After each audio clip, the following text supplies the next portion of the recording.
그때 바리사이들이 와서 예수님을 시험하려고 남편이 아내를 버려도 됩니까? 하고 물었다.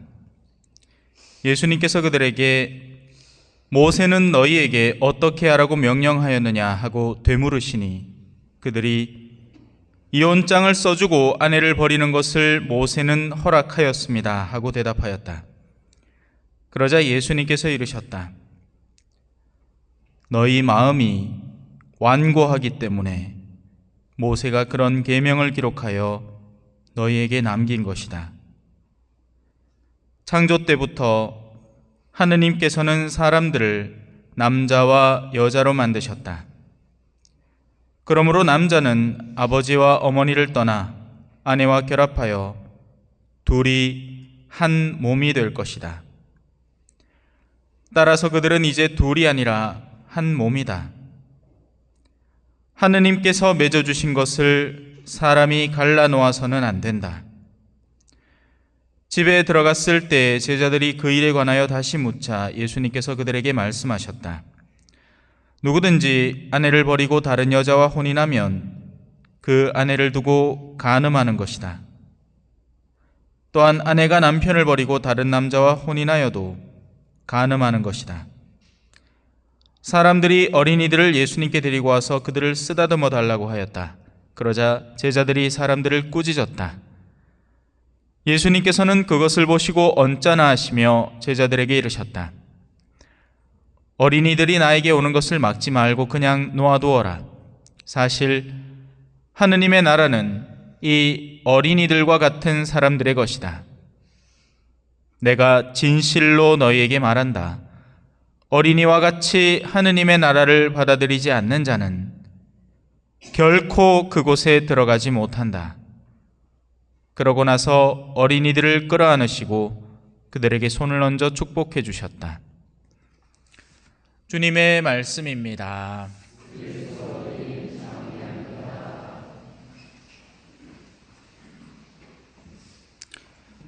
찬미 예수님,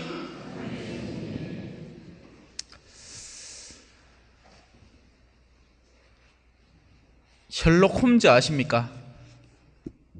들어봤죠? 뭐 누군지 몰라도 됩니다. 그냥 그런 탐정이 있다. 근데 가가 뭐 하느냐?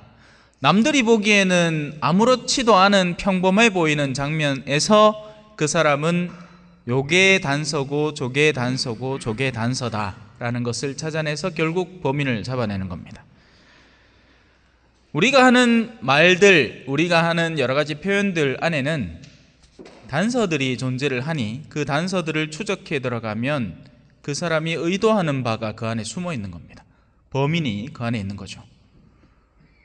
자, 오늘 복음에 바리사이들이 와서 예수님을 시험하려고 라고 애시당초 그냥 탁 박아놨습니다. 이 사람들은 예수님을 시험하려는 겁니다.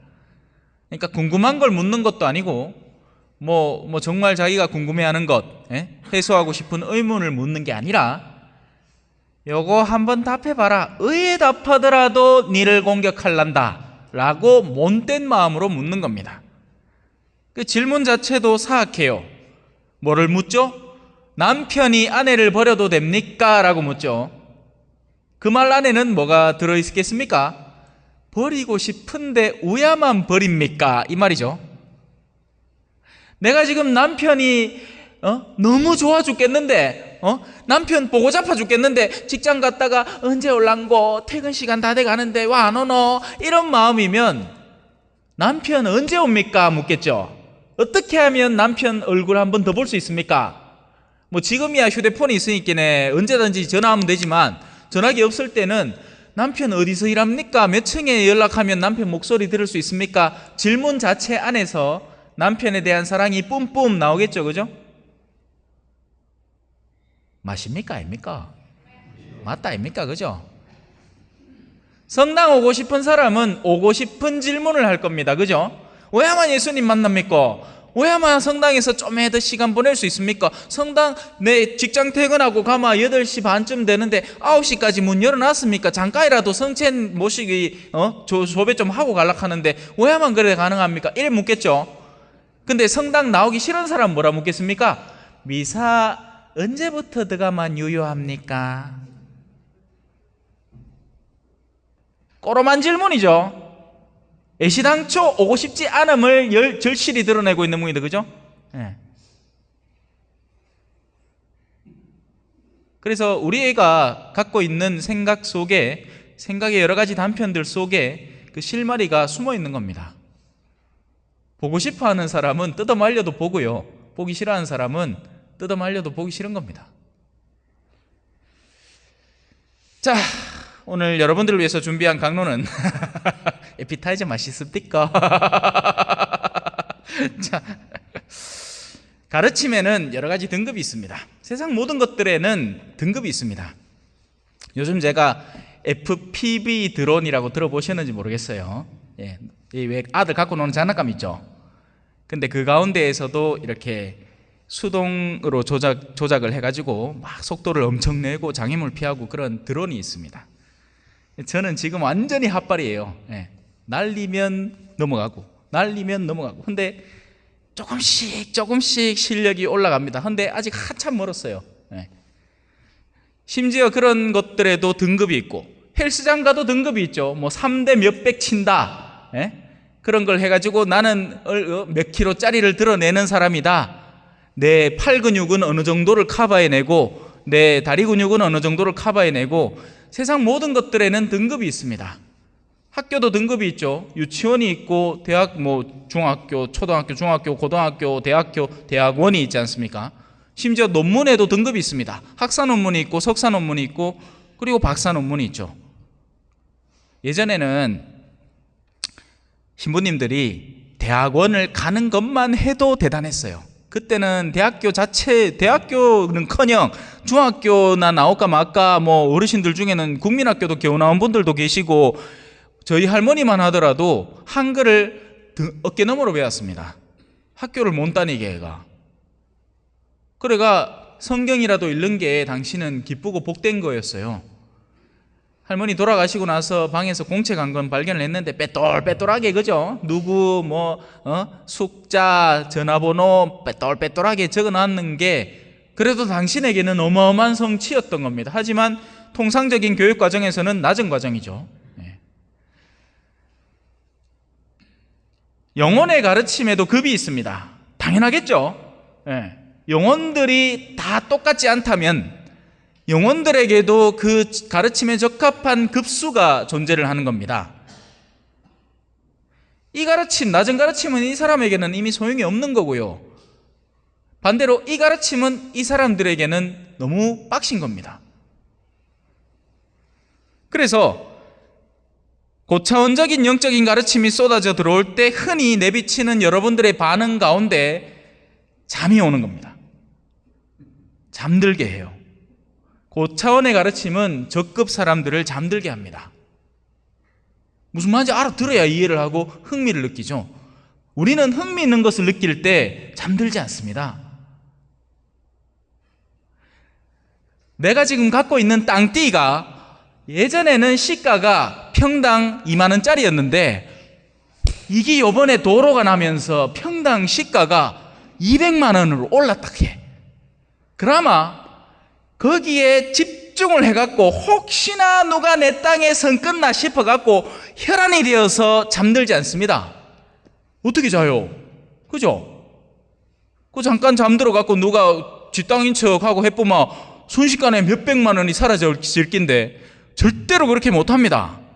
잠들지 않습니다. 내가 흥미있고 내가 관심있고 내가 알아야 하고 그런 것들이 나에게 전해져 오는 그 순간에는 우리는 잠들 수가 없습니다. 하지만 전혀 상관없는 말들이 마하반야 바라밀다 신경과 한자제보살행 신마냐 바라밀다 시케사마 잠이 스르륵 오는 게죠. 와, 소기의 경을 읽으면 소는 조인께.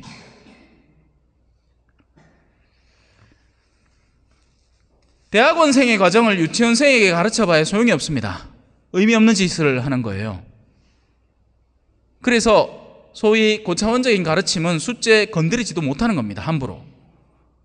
이 대표적인 케이스로 영혼의 성이라는 책이나 준주성범이나 처음에는 읽기가 쉽습니다. 왜냐하면 점점 심화 과정으로 들어가거든요. 나중에는 성체의 신비 이런 걸 가르칩니다. 처음에는 우리가 살아가면서 쉽게 느낄 수 있는 것들을 가르칩니다. 그래서 처음엔 잘 읽힙니다. 근데 나중에 갈수록 이게 도대체 뭔 소리를 하는지 이해를 못하게 되는 겁니다. 뭐 영혼의 궁방들이 있는데 몇 궁방 이렇게 쌓기 시작하면 이제부터는 뭔 소리인지 모르는 거죠. 자, 이제 혼인에 대한 예수님의 가르침으로 돌아와 봅시다. 혼인의 가르침에도 등급들이 있겠죠. 여러 등급들이 있습니다. 사람들은 여기를 고민하는 겁니다. 어떻게 하면 이혼할 수 있지? 정말 꼴보기 싫은데 우야마 하느님한테 밉보이지 않고 저 사람하고 현명하게 이혼할 수 있을까? 이게 그들의 질문 수준이었던 겁니다.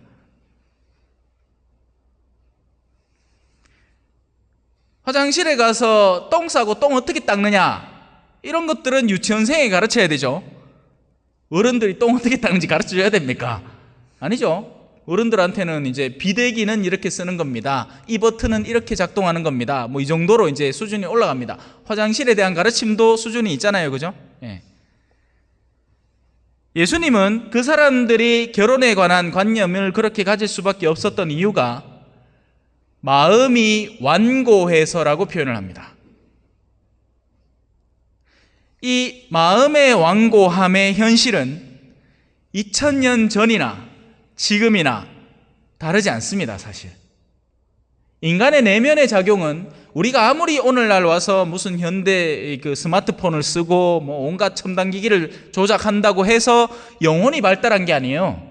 영혼은 똑같은 수준에서 가는 겁니다. 그때도 마누라하고 싸워갖고 이혼하고 싶은 사람이 있는가 하면 지금도 마누라하고 싸워갖고 이혼하고 싶은 사람이 있고, 그때도 직장 상사한테 이 시달림 받아가지고 마음이 괴로운 사람이 있는가 하면 지금도 직장 상사한테 마음이 시달림 받아서 마음이 괴로운 사람이 있는 겁니다. 그때도 돈 욕심이 나가지고 딴 사람 돈을 더 거머쥐고 싶어하는 탐욕스러운 사람이 있는가 하면 지금도 딴 사람 돈을 거머쥐고 싶어하는 탐욕스러운 사람이 있는 거죠. 그리고 모든 세대에 공통적으로 젊은 세대를 마음에 들어하지 않습니다, 그죠? 예? 그때나 지금이나 젊은 것들은 이러면서 다 똑같은 얘기가 2000년 전에도 지금에도 벽에 적혀 있는 겁니다.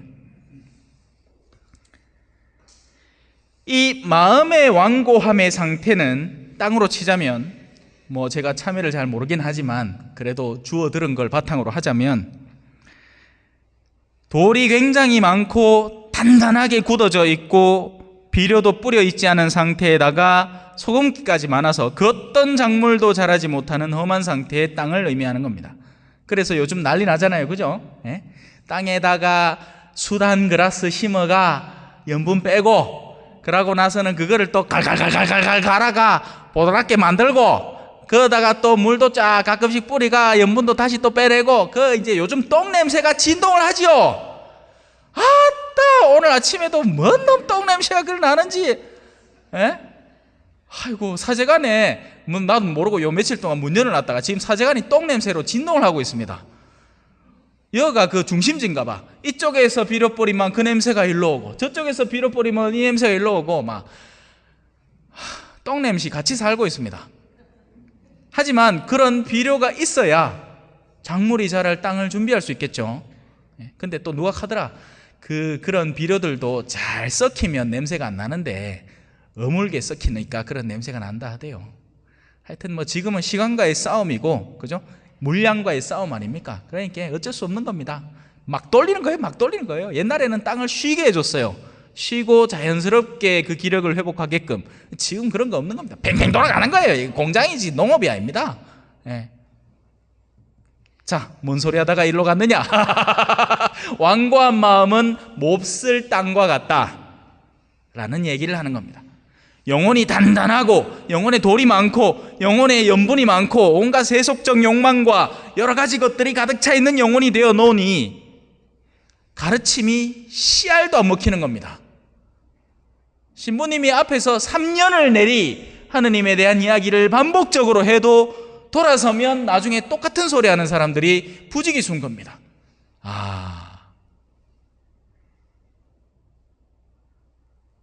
헛고생을 했나? 근데 저는 그렇게 생각 안 합니다. 왜? 콩나물에 물을 자꾸 주마 알게 모르게 자라잖아, 그죠? 맞다 카있긴 해. 그래서 그런 섬세한 땅에는 고급진 혼인의 가르침들이 소용이 없는 겁니다. 부부가 어떻게 서로를 더 잘 알아가고 그 남녀 간의 아름다운 조화와 비율이 어떻게 형성되어 이런 거 아무 소용없는 거야. 야, 이혼을 하더라도 최소한 이혼장이라도 써주라. 왜? 옛날 사회에서 여성이 이혼장 없이 파혼을 당하면 완전 그 삶은 개판이 되기 때문입니다. 지금의 여성의 삶과는 완전히 다른 거예요. 지금은 여성 인권이 오히려 상위 시대입니다. 예. 남자 군대 가는 걸 빈정거리는 시대가 됐어요. 지금은. 예전에는 남군님이 일하고 들어오시면 여보 배고프시지요?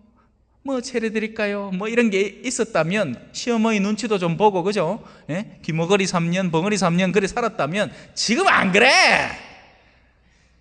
지금 무슨 아들이 더디다 카있기래.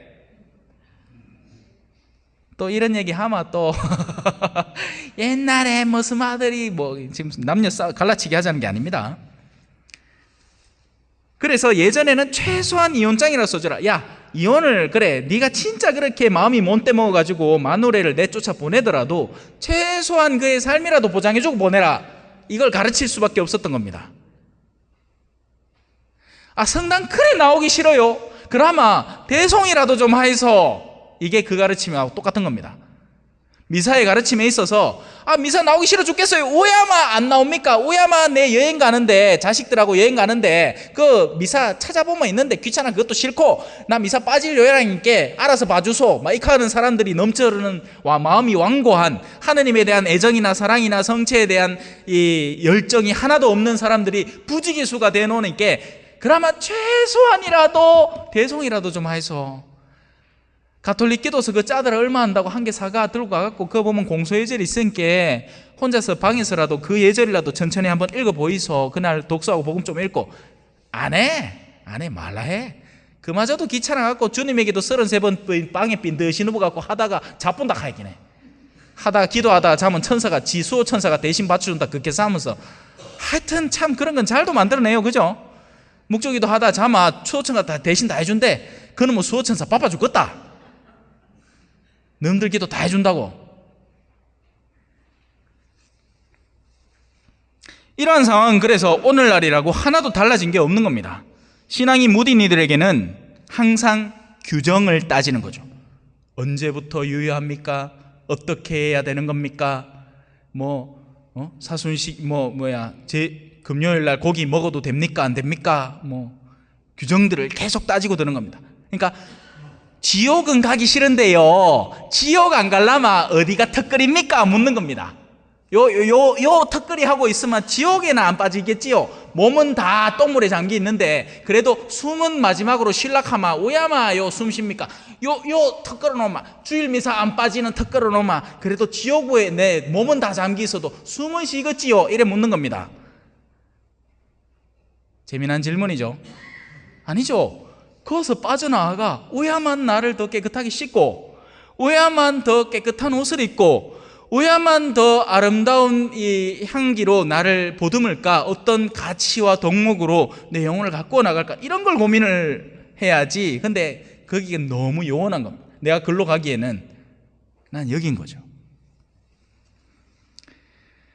그래서 좋은 가르침으로 잘 다져진 마음밭에는, 그러니까 지금 우리 밭 준비하고 있는 것처럼 밭이 다 준비가 되면 어떤 씨앗을 거기에 심더라도 그때부터는 잘 자라기 시작합니다.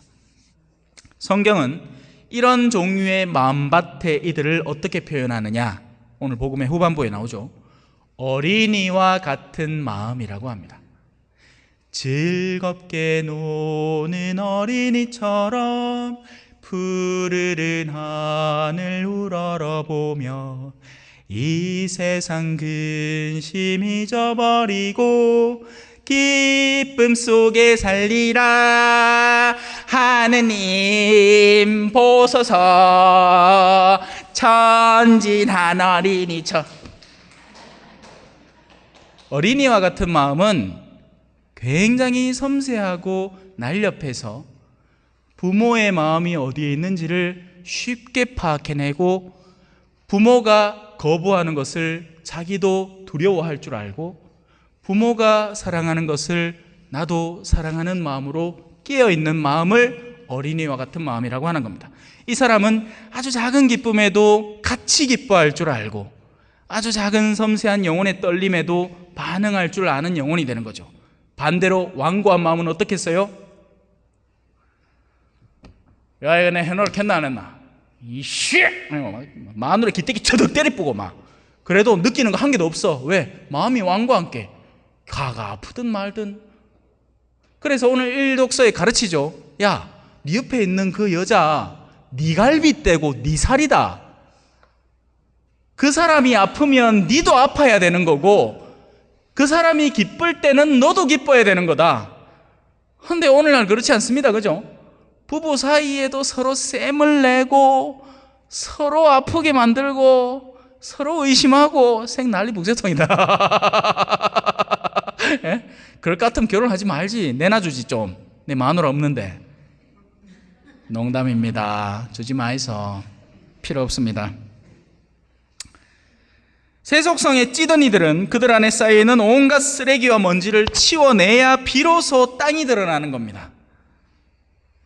나에게 있는 탐욕과 이기심과 온갖 것들이 단단하게 마치 옷에 캐러멜 묻어갖고 한 3년 지나가지고 뜨뜻 이렇게 막 천이 막 원래는 이 보들보들한 천이 뭐 묻어갖고 굳어 있으면 뜨득 부러지잖아요. 그것처럼 마음이 완고해져 있는 거죠. 그러면 그런 마음에는 그 어떤 가르침도 들어가지 않고, 아니 오히려 가르침이 싫어요.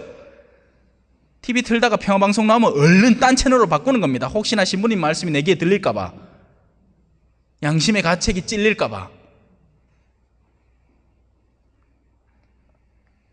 그나마 우리 성당 나오시는 분들은 훈련이 단단히 됐습니다. 그죠? 이 신부 만만치 않거든. 이 신부를 3년간 견뎌냈다는 건 어느 정도는 그래도 준비가 되셨다는 얘기입니다. 축하드립니다. 반면 어린이와 같은 마음을 가진 이들은 마음이 스펀지와 같아서 아주 바짝 말라있는 스펀지 어떻습니까? 물을 좀에만 쪼록 부으면, 요즘 그 식당에 그거 봤습니까? 냅킨 중에 물 냅킨, 근데 단추처럼 생겼어. 단추. 그래갖고는 요렇게 한 3알 알약처럼 나옵니다. 이거 모르는 사람은 입에 딱 넣을까, 그죠? 거기다 물을 쪼록 부으마 하고 일어나. 수건이 바짝 말라 있어가지고 물을 부으마 이 알약처럼 생긴 그 천이 이 원래 물수건 형태를 띈다니까요. 그러면 이제 꺼내갖고 이렇게 닦으면 됩니다. 희한해요. 별걸 다 만들지, 그죠? 예. 어린이와 같은 마음은 바로 그런 상태를 연상하시면 됩니다. 그래서 예수님들은, 예수님들이래. 예수님은 어린이들을 안아주시고 축복해 주십니다. 어린이들은 때로는 넘어지고 자빠지고 실수는 해요. 그럴 수밖에 없죠. 그러니까 어린이지. 처음부터 완전하면 어른이라고 부르겠죠. 어린이는 미숙함이 있습니다. 하지만 그 마음만큼은 가르침에 깨어있고 받아들일 준비가 되어 있어서 때로는 넘어진 상처는 털어주면 되고 우는 아이는 달래주면서 신앙의 여정으로 이끌어가주면 됩니다.